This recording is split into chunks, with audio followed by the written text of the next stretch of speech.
Shark Tank is one of the most popular TV shows with entrepreneurs pitching their business ideas to a group of successful investors just waiting to be impressed. And while everyone's chasing that investment, they also get to promote their product on national television with over 5 million viewers watching. But not everyone who leaves with an investment can make it a success. Let's take a look at the biggest Shark Tank fails of all time. First up, the Netflix for toys, Toy Guru. Alright, so Hutch Paddock, Nikki Pope, Phil Smyth, Young Chu, and Ronnie Mirzayens came up with an idea of a subscription service where you could rent different toys each month. And while the idea got an investment of $250,000 from Kevin O'Leary and Mark Cuban, Toy Guru didn't make it in the long run. Why? Well, first off, the sourcing prices. Phil Smyth talked about how hard it was to source the toys affordably and that they were going to rely on the newfound investors and their contacts, but nothing really came out of it. And of course, the shipping costs were another big hurdle because each toy had pretty different dimensions, so the shipping costs would just get out of hand. And this was definitely a huge issue because they advertised Toy Guru as a free shipping service, which they wanted to let go of, but the investors weren't on their side. And like we said, Shark Tank appearances get you a chance to promote your brand directly to a large audience anyway, and that was the same case for Toy Guru too. Having said that, Phil believed that they would be better off if the business was growing slowly and organically, giving them more than enough time to deal with the sourcing and shipping problems. However, the sudden influx because of the Shark Tank's appearance and the fact that they didn't have a say in the shipping problems because of the investors made him think that going to Shark Tank wasn't the best decision after all. Up next, the adorable Shono towels. Shelley Eller came up with the idea of Shono towels that were shaped like a poncho with an opening in the middle for the head. After her appearance in season 3, Shelley managed to raise $75,000 for 25% equity from Lori Greiner. But that was just the beginning. Right from the start, the relationship between the two took a hit. Shelley claims that Greiner warned her not to cash the check the next day, and later even tried to change the terms of her deal. Instead of 25%, she now wanted 70% equity, which obviously Shelley blatantly refused. And to that response, Greiner decided to change the deal to a loan that would only be used for sales and no other business expenses. Having said that, the company had a lot riding on this one deal with Disney that was expected to change everything. Sadly, after their not-so-impressive online sales and a profit margin insufficient to meet Disney's high expectations, it wasn't long until the deal fell apart after months of struggle. And that wasn't all. Another royalty deal with Franco Manufacturing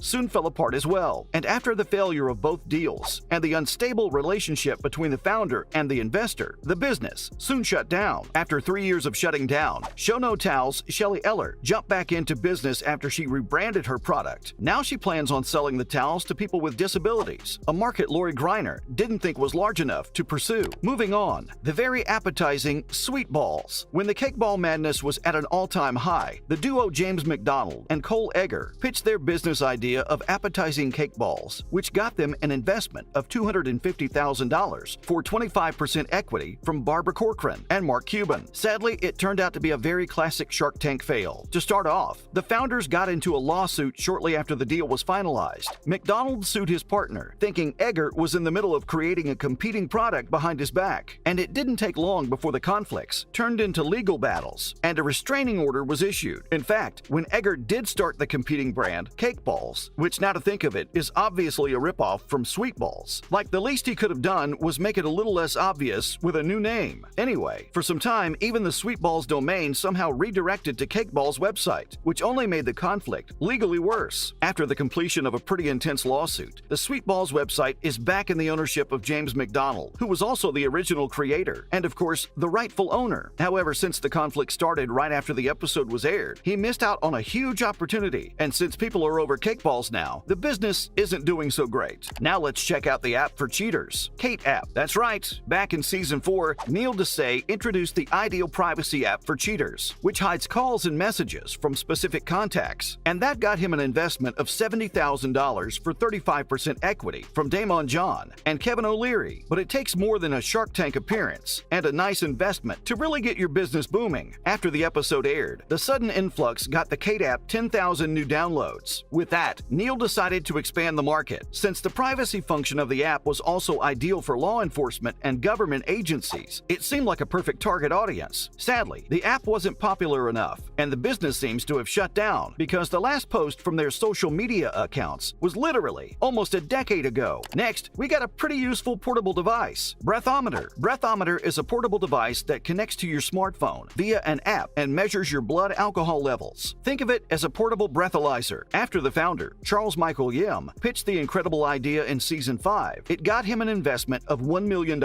from 5 sharks. So that's Robert Herjavec, Mark Cuban, Kevin O'Leary, Damon John, and Lori Greiner, splitting the investment for a combined 30% equity. Okay, so the idea sounds great. The investment was great. Then why didn't it make it? Well, the business ran into quite a few issues once the deal was signed. It started off with them not being able to complete their orders on time. And the worst part was when the device didn't really work as advertised. And the inaccurate results led to chaos. Because think about it, the device would report blood alcohol levels far below the actual value, so people thought they were sober enough to drive when they absolutely were not. So, long story short, the Federal Trade Commission got involved and ordered Breathometer to take their product off of the market and make full refunds to every customer. Honestly, that was quite unexpected. The product had the potential to make millions, if not billions, but the inefficiency of the product ruined the business entirely. In fact, Mark Cuban called it the worst execution in the history of Shark Tank and blamed Charles for the technical faults and splurging the investment. And well, surprise, surprise, the company's still alive, but we don't know if any of the sharks are still in on it. Right now, it's advertising a similar but new product, Mint, which is supposed to measure biomarkers associated with gum disease. They did grab a partnership with Philips in the area of oral hygiene, so we guess that's still a win. And of course, the luxury soap brand You Smell Soap. Megan Cummins entered the tank in Season 3 and managed to get an investment of $55,000 with a $50,000 salary for 30% equity from Robert Herjavec. Sadly, as we saw earlier with the Show No Towel deal, the change of heart on the side of the Sharks is more common than we think. After the on-air handshake deal, Megan Cummins tried to reach Robert Herjavec for 6 months with no response. Eventually, after doing his due diligence, he proposed an adjusted offer of $50,000 for half of the company. After weighing the last few months on the deal, Megan immediately refused. While the Sharks are right to change their offer after they've done their due diligence, the delay of 6 months was a red flag anyway. A quick no would have been much better than a delayed maybe, especially for a new business that's desperate for funding to meet the increasing demand brought in by the recent appearance on national TV. Moving on, Megan continued her business with another investor who eventually bought the entire You Smell Soap company. Sadly, not too long after the deal was finalized, the business immediately shut down. So we're just left to wonder if the situation would have turned out differently if Herjavec hadn't ghosted Megan for the first 6 months. Who knows? Maybe the business would have been a success today. And that's a wrap for this video. Which one of these do you think was the biggest Shark Tank fail? Let us know in the comments below. Make sure to give this video a thumbs up and subscribe to our channel for more videos like this. And we'll see you in the next one.